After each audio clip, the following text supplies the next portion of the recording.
Look, discipline in 2026 is a weird topic because people talk about it like it's a personality trait. Like you're either born with it or you're not. And if you're not, you're supposed to buy a planner and become a different human by next Tuesday. But most of the time, you're not failing because you lack discipline. You're failing because you keep negotiating with yourself all day, every. Discipline isn't being intense. It's not waking up at 5 a.m. with a perfect life and a cold plunge in the backyard. It's not having to argue with your own brain every time something matters. And in 2026, that argument is harder than it used to be. Because distractions aren't just distractions anymore, they're personalized. Your phone is basically a casino that studied you. So if your strategy is, I'll just try harder, you're fighting a billion-dollar machine with pure vibes. So let's make this simple. Not easy, simple. The first thing is understanding what discipline actually is. It's not a mood, it's a setup. When you see disciplined people, you assume they're always motivated. They're not. They just don't give themselves 10 chances to quit. They don't wake up and ask, do I feel like doing this? They wake up and it's just what happens. The same way you don't open negotiations with brushing your teeth. You do it because the alternative is gross. That's the goal. Make the important stuff feel gross if I don't. Not dramatic, just automatic. And you do that by choosing fewer important things. This is the part people hate, because you want discipline in everything. Gym, money, studying, business, reading, cooking, social life, skincare, meditation, learning a language.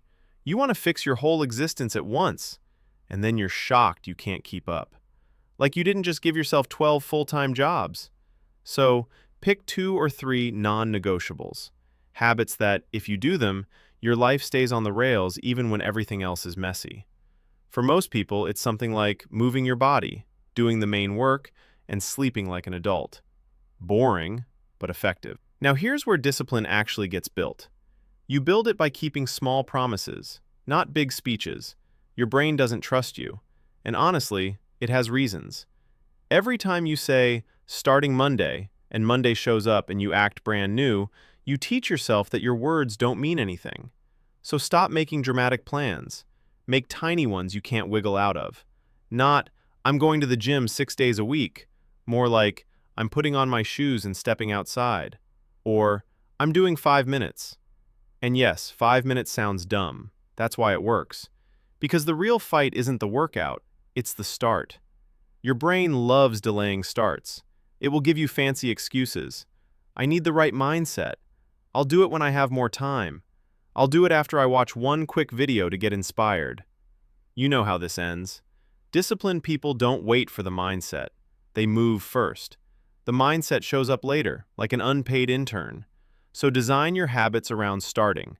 Your only job is to begin. Once you begin, momentum does the heavy lifting. And one more thing that makes this work long-term is having a minimum version of the habit. Because some days, you're not going to have the full energy. You're not going to have the full time.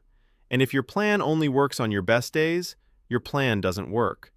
So instead of, I either do the full thing or I did nothing, you have 2 modes, the minimum and the bonus. The minimum is what you do even when you feel like a human potato.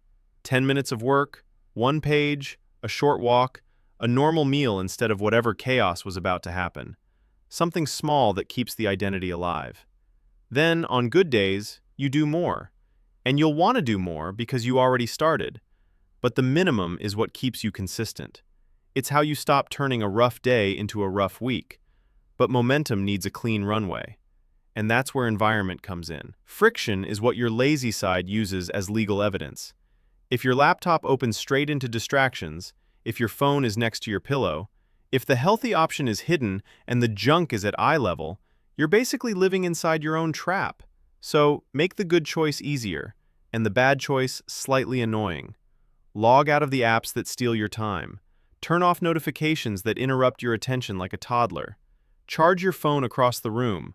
Put the thing you want to do where you can see it. Make the first step obvious. This is not life hacking.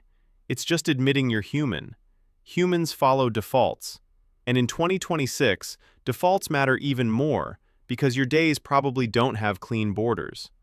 Work blends into home. Home blends into your phone. And suddenly the whole day feels like one long, "I'll do it later." So you need boundaries you can feel. One easy boundary is space. One spot is for work, one spot is for relaxing. Even if it's just a different chair. Your brain is shockingly trainable. It sees the chair and goes, "Oh, we're doing that thing." Another boundary is time. Not sometime today. That's not a plan, that's hope. Give yourself a clear window. And inside that window, you start, even if you don't feel ready. Especially if you don't feel ready. Because discipline is doing the thing on a normal day, not a perfect day. The perfect day is a scam. It's always tomorrow. And tomorrow always has some new condition. After I fix my schedule. After I get my life together. Meanwhile, your life doesn't get together because you're waiting. A normal day is where discipline is proven. A day where you're slightly tired, slightly annoyed, not inspired, just average. That's most days. So that's the only day worth training for. Now, a big mistake people make is thinking discipline means being harsh. Like, if you bully yourself hard enough, you'll finally get serious. That works for a week. Then you burn out or rebel. Because nobody wants to live with a bully, even if it's you. Real discipline is more like parenting yourself. You set rules, you keep them. You don't renegotiate the rules every time you're bored.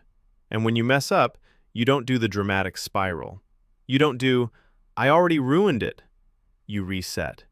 This is what separates disciplined people from everyone else. They're not perfect. They just recover fast. One bad day is just a bad day. It's not a new identity. It's not proof you're doomed. It's a spilled drink. Clean it up. Move on. And you can make that recovery faster by planning for your weak moments. Because your discipline doesn't break randomly. It breaks in patterns. Maybe it's late at night. You get tired, you get snacky, you get scrolly, and suddenly you're living in the comments section. Maybe it's after stress. You reward yourself with a break, and the break turns into 2 hours. So build a default response. A simple shutdown routine at night. A stress outlet that doesn't wreck your time. Walk, shower, music, anything that changes your state without stealing your day. Because discipline isn't only doing hard things. It's also not doing dumb things when you're emotional. And the last piece is the one people don't want to hear. Here's the thing. Discipline in 2026 is mostly attention management. Attention is the real currency now. Everyone wants it. Everything is designed to take it. And once it's gone, your day is basically over. So you have to be okay missing things. Missing trends. Missing some updates. Missing a few conversations that don't matter. Because the price of staying in the loop is living in fragments.